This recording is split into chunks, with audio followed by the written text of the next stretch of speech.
You have much to be proud of.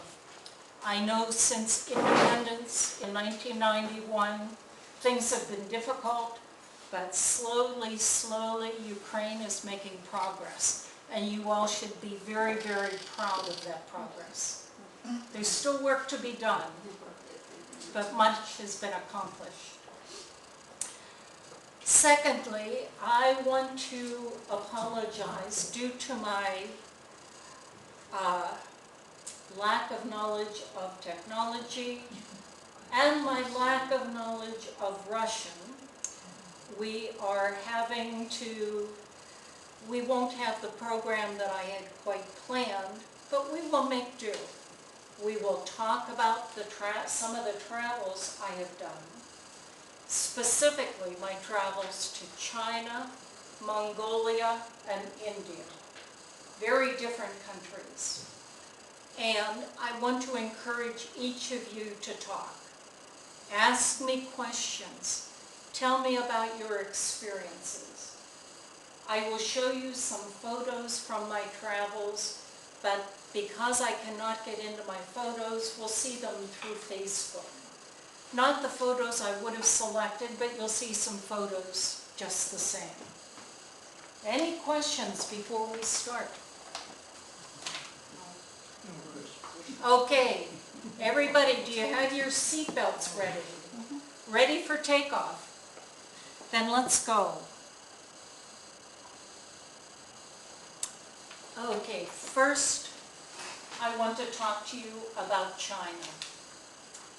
Absolutely an amazing country. It is the largest country by population in the world.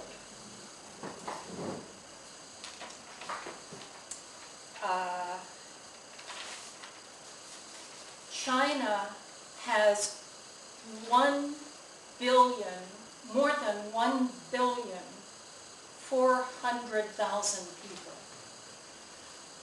And what I found most interesting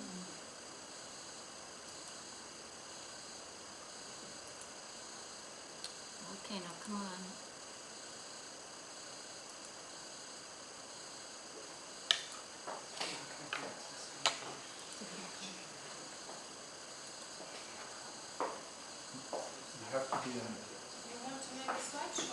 I want to open this link here. Oh, I want to do a slideshow, yes. It is... You have to do a slideshow for your links to work. Oh, okay. So which is slideshow? Which of these is slideshow? This one, 2 words, and then this. Thank you. There you go. Thank you, thank you. Okay, and then...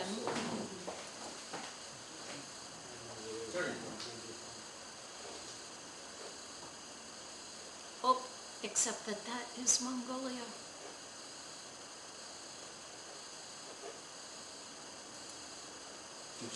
Did you need a visa for Mongolia?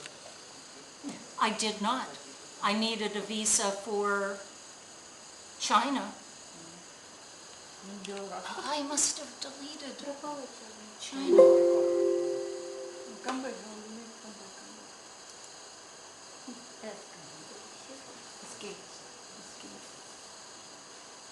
Here we go. Thank you, thank you.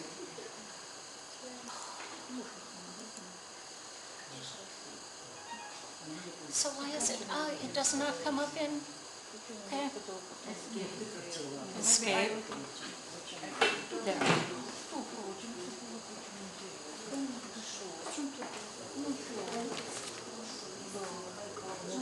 China only one slide. Only one slide. Yes.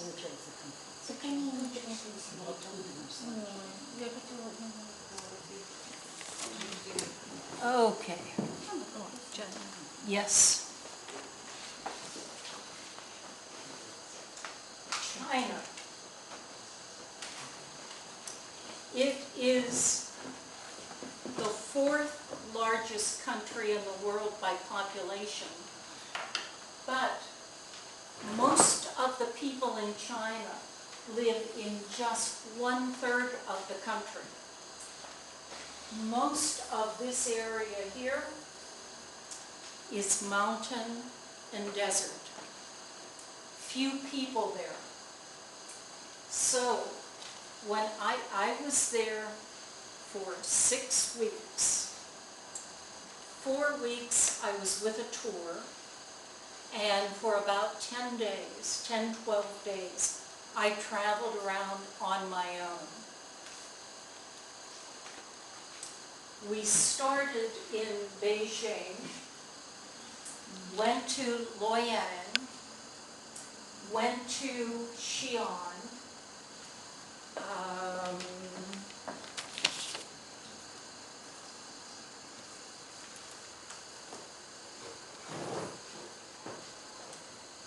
Chongqing,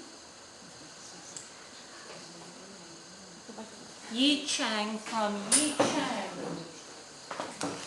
we got on a riverboat and rode the riverboat for 4 days on the boat to Wuhan, then to Guiyang, then over to the coast. And there we went to Shanghai, Suzhou, Hangzhou, and Nanjing, and then back to Beijing. So I saw a lot of China. I did not see the West. I also did not get down to the south, especially to Hong Kong and Macau, and there's a large population there. That will have to be another trip. How many days were you on this trip? I was on the tour I was with an organized tour for about 4 weeks, and then I traveled on my own for about 2 weeks. I traveled on my own after the tour, and by that time I sort of understood how things work. I could buy my own train ticket and know how the trains worked and how to get around the country by train.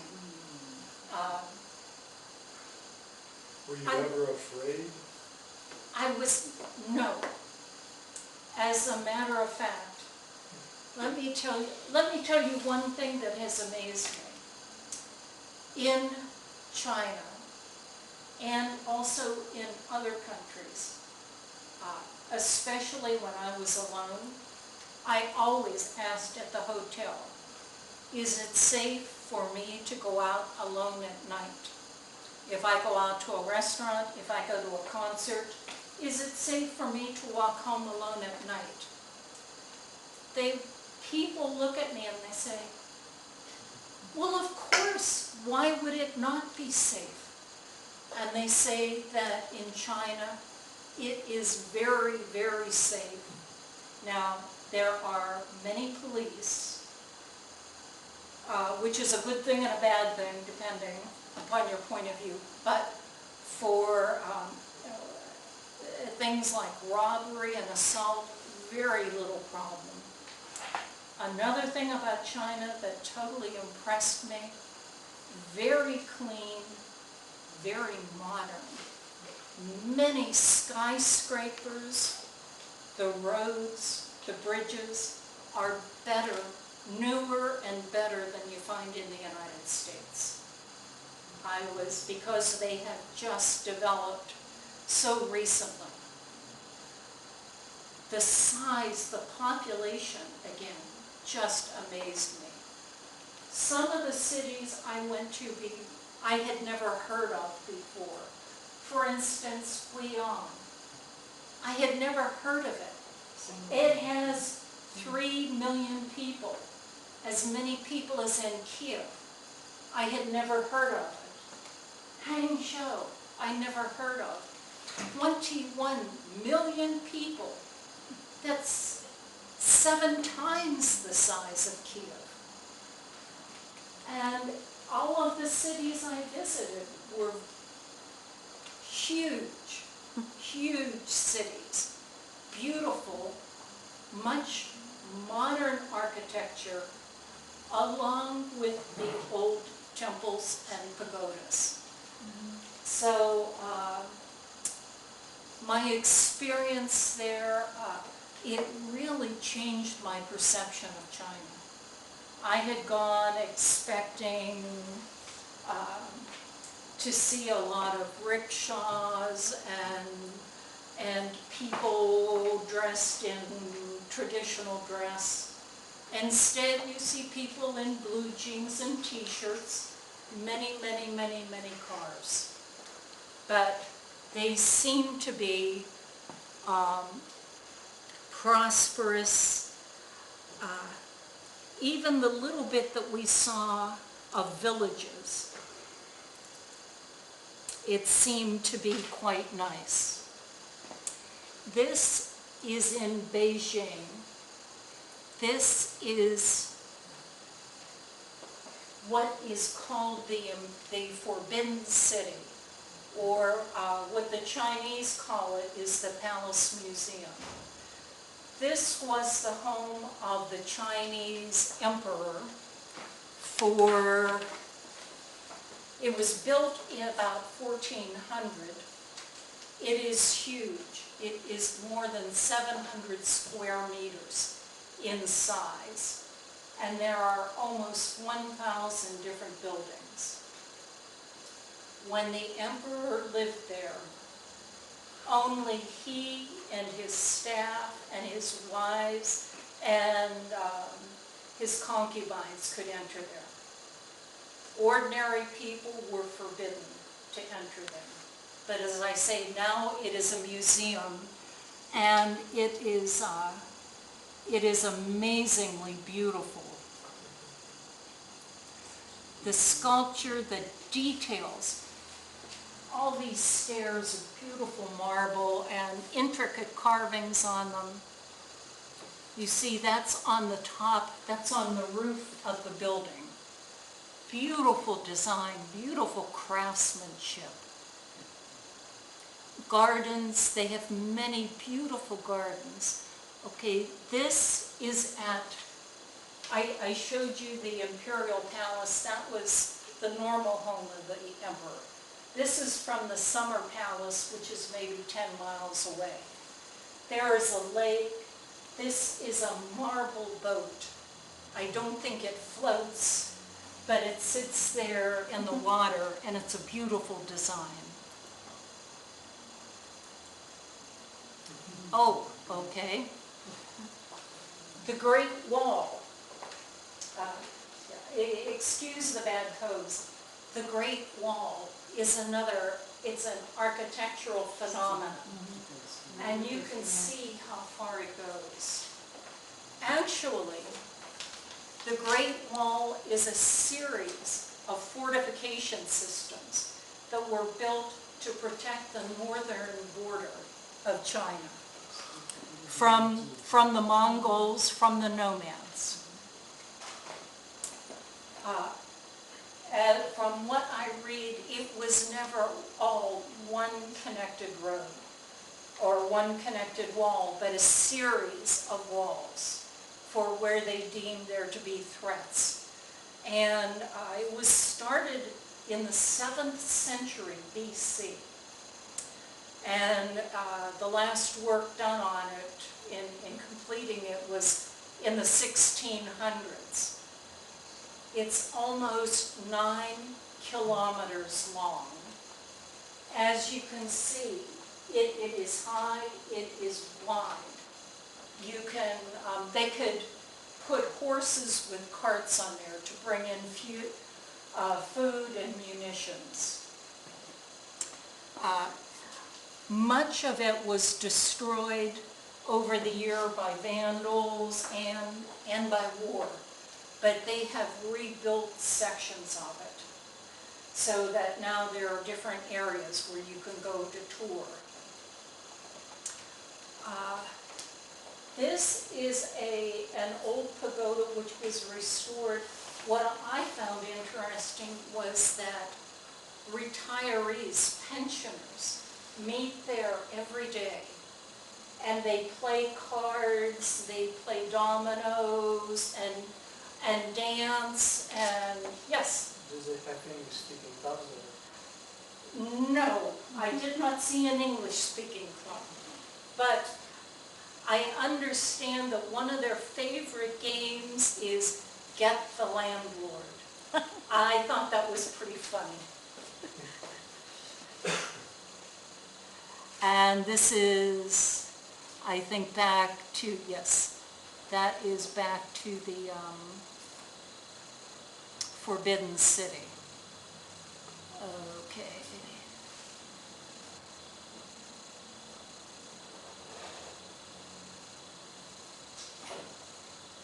What questions do you have? Could you live there? I probably could not. Oh. One interesting thing there is, I guess we all have read about censorship in China. I had my computer there. I could get internet there. I could not use Google. I could not use Facebook. I could not use YouTube. Whenever I tried to bring them up, my computer would say no connection. And those, I am told, are blocked in China. No, Skype worked, but not Facebook. Also, we had a tour guide taking us around. In Beijing, we asked our tour guide, who was a nice woman, maybe 30 years old, asked her about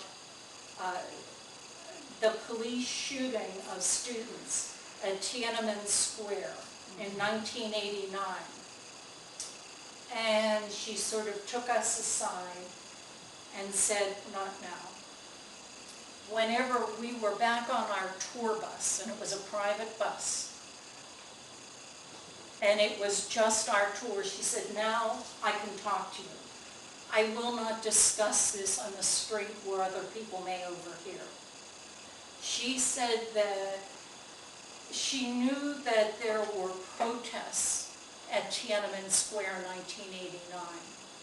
She really did not know much about it until she started giving tours, and foreign tourists told her about it.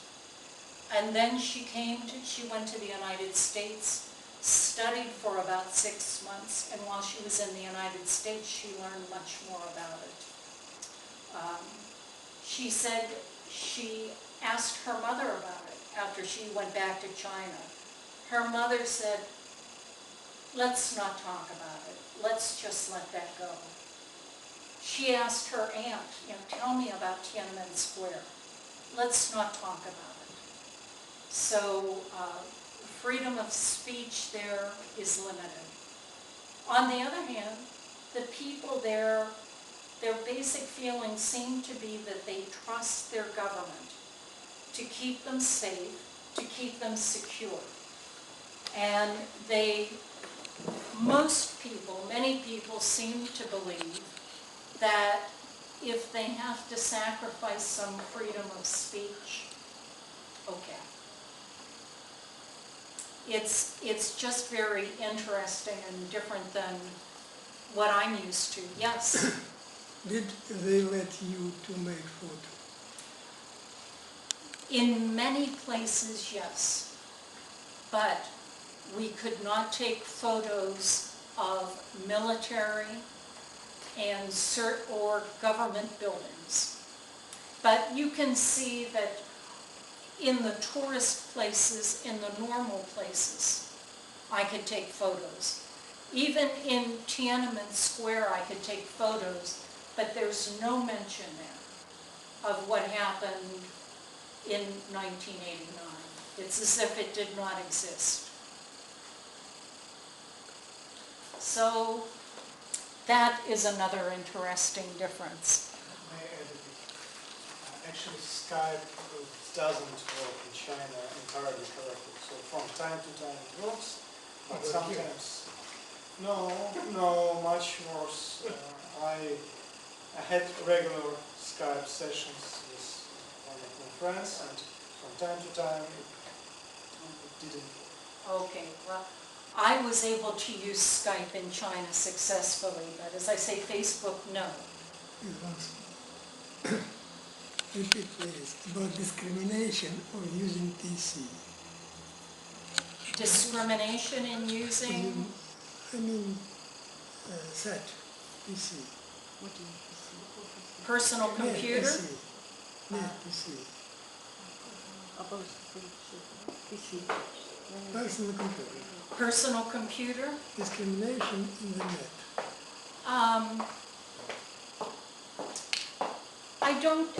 I cannot answer that because in particular, I did not use Chinese sites. I used the American sites that I could access. Did you have your own? I took my own computer, yes. Yes, and many hotels had computers available. And it sounded as though many people have their own computers.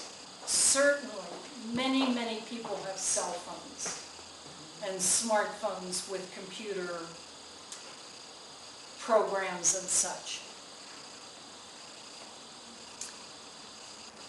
These photos here are grottos or caves in the city of Loyang, where there are more than 100,000 statues of the Buddha, from huge ones to teeny tiny ones.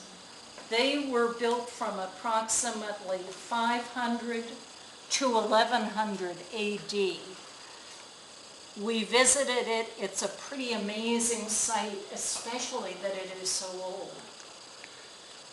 We went to a school in China and talked to school children. I spoke with these two lovely girls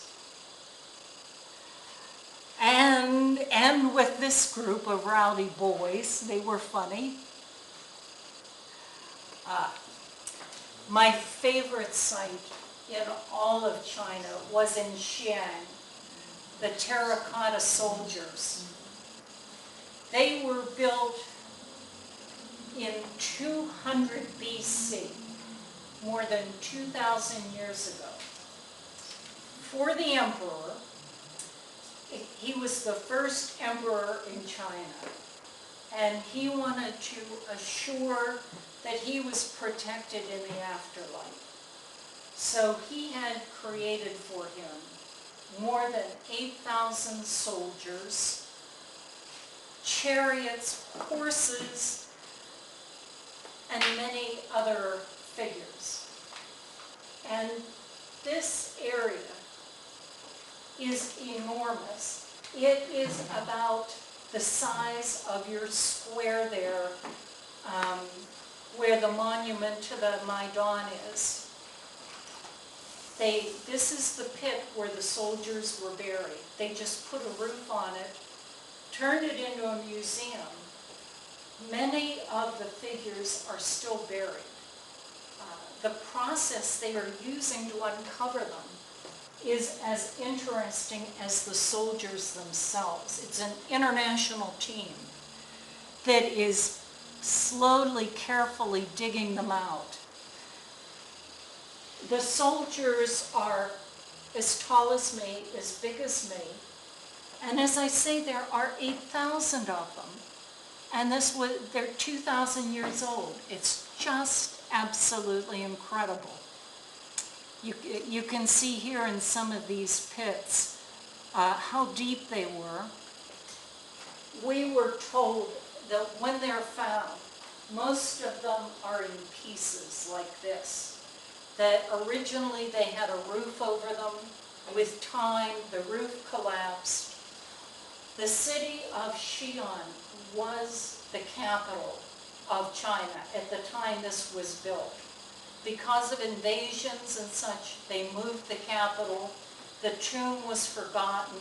These soldiers were buried and people forgot about them until 1974, when a farmer was working his field and he discovered some of these pieces. And they investigated further and found this incredible site. So that was just absolutely fascinating. And there's a lot of information about that on the internet. I'd encourage you to read it because it just, to me, is a spectacular site. Oh, Yes, this was fun.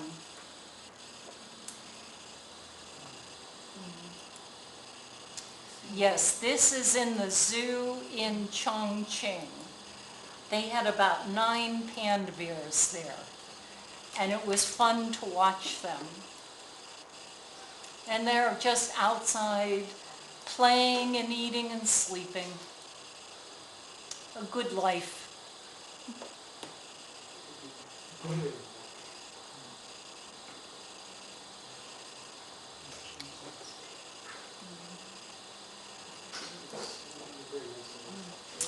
In China, they have the high-speed trains. They go up to 300 kilometers an hour. They are smooth, they are clean, they are comfortable. Very, very nice. Yes, yes, not like the trains in Ukraine. No, no. The food in China was delicious. Yes, yes, a lot of fresh vegetables, which I love. Excellent food. The art I loved. This is squid that was shashlik. I did not try it. Morozovo.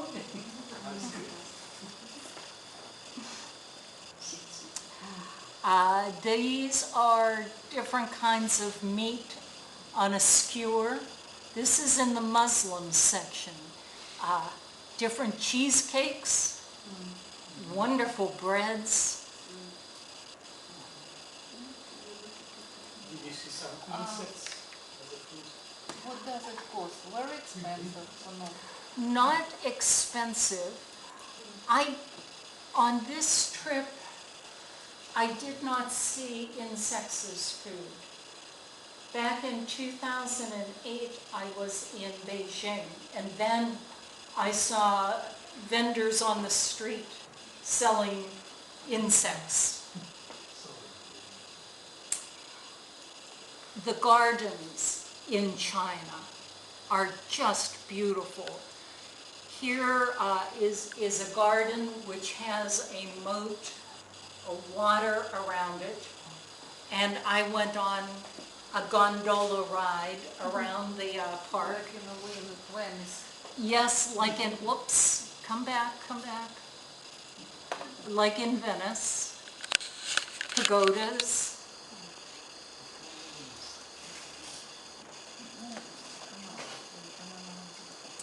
And just beautiful, beautiful flowers, beautiful gardens.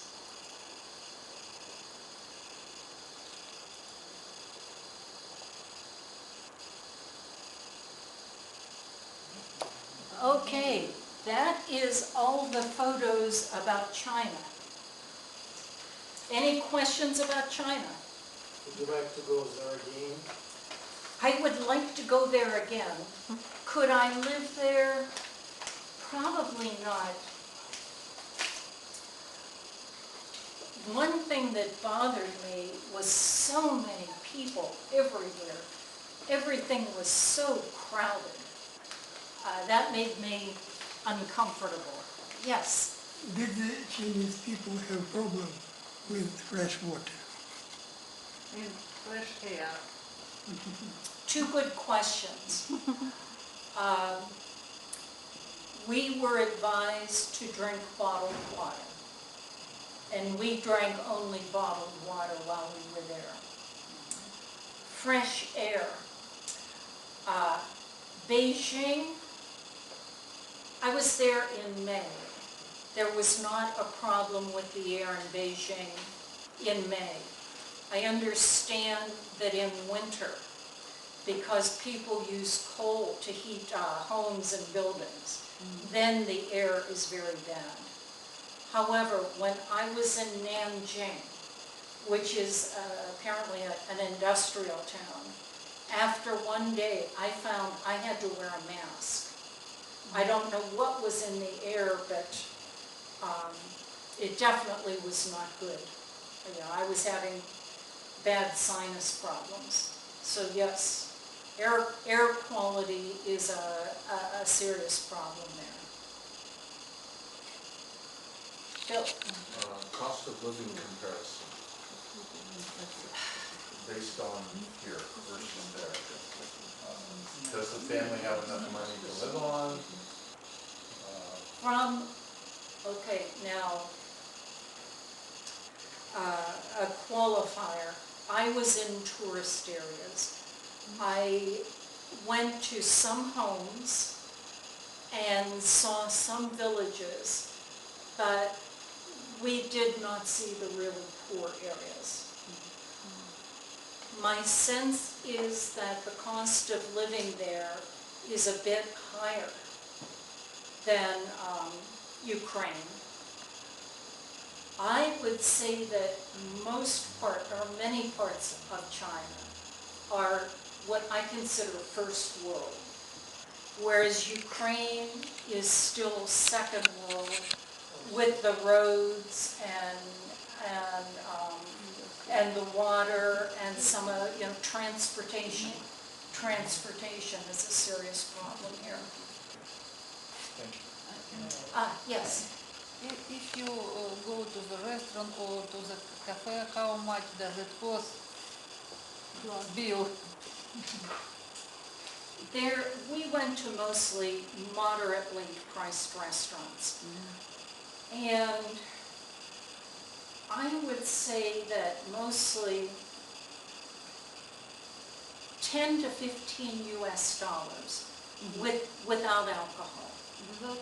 Without alcohol. That would be a good dinner and maybe dessert. Yes. Ilya. Just wanted to add about some averages, average salaries in Ukraine and China. It says that in China the salary is twice bigger than in Ukraine. Yes, I would expect that. And a lot of automobiles and new, nice automobiles.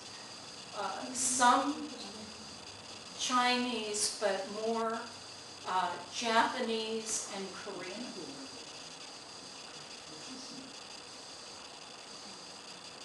Okay, yes. Are there any programs for protecting the environment? Yes, as I understand, the Chinese government is very aware of the problem, and they are trying to shift away from using coal. It's a problem because China has a lot of coal, and it's dirty coal. They have almost no oil. This is part of the reason that they are so interested in the area around the South China Sea, the islands there, because they believe there is oil there, which they need to clean their environment. Because part of the reason that the air is so dirty is they have industrialized so quickly. Other things they have done is like in Beijing, realizing they had such a problem there, they moved many of the government offices, I think about 30 kilometers outside of Beijing, so as to take many cars out of the city. China, people understand English language. Every practice we have. Many people understand some English. Again, I was in mostly tourist areas where people are more likely to understand some English. I understand, though, that many Chinese are studying English in school. So, Philip, thank you for coming. Thank you for coming. Stay in touch. Oh, and one other interesting point about China. You may remember that for about 40 years, the government had a policy of one child per family and would only let people, especially in the cities, only let them have one child. Most families, basically most families had boys. They wanted boys instead of girls. Well, now, 25 years later, all of these young men are looking for wives, and there aren't many of them. And our tour guide, what do I hit, Don? Up in the corner. Up in the, here? No? Oh, the X? Yeah. Thank you. The young female tour guide said it is very nice for the women. The women said, oh, I want a husband who has his own apartment. I want a husband who has a good job with a big salary. I want a husband who has a fancy car. And she said, we have our pick of men. So that was just an interesting, what we call in the United States an unintended consequence of the government policy. The government has since changed that. They're now saying 2 children per family because they're realizing they need a larger population to support retirees. Yes? As far as I know, it's called the generation of young emperors. I heard that too. With only one child, since the families had only one child, they invested everything in the child, and the children, the young boys, are called young emperors because they are pampered by their parents. Yes? One friend of mine about 20 years ago was in China. And he told us that a villager, I mean a person who lives in village and the girl's price, must live for $1 in a day. Do you think is it true now? The people who live in the villages must have $1 per day to live. Oh, in the What about now? villages, I do not know. And I think it would depend if they own their land, if they have to rent their home, rent their land, it is probably not enough. As a middle salary now in China, I read in the internet, is in big cities $1,050, in big cities in industrial areas, and in the villages is $450. A month? It's a Wow. month. 3 months. Yes. It's right in the internet. I believe that would It's, be no, about right. China is a highly developed country, and And the salary is grow. And the value of their currency, the RMB, has risen. Yes. As far as I know, the average salary is a bit higher. And for example, for a teacher who would like to teach in China, if one goes to a village, it could be up to $1,000. In a city, it's about $2,000. And if the person is nice looking, there is no No limit? no limit. Because some families would invest any money, Wow. and some criteria, because it could be really funny how do they choose teachers for their kids. Yes. It's pretty subjective. You obviously know more about China than I do. Well, let's move on now to Mongolia.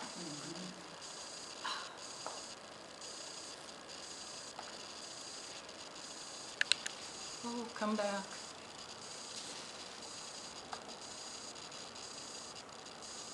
Just one of my friends once asked me to help with some resume stuff for China. Is it independent country? Mongolia? Yes, Mr. Neighbors. Mongolia independent? Yes, Mongolia is an independent country. But under the protectorate Russia or Chinese? Independent. Mongolia realizes that it is located between two very powerful countries, and it tries to do its best to remain independent. Previously, the government of Mongolia was very close with the Soviet Union. Since the breakup of the Soviet Union, Russia has been able to give them less support. Mongolia is more friendly to China now. But they're closer to Russia. They are more afraid of China because Mongolia and China have been fighting for 2,000 years. Mongolia is a very large country, land-wise.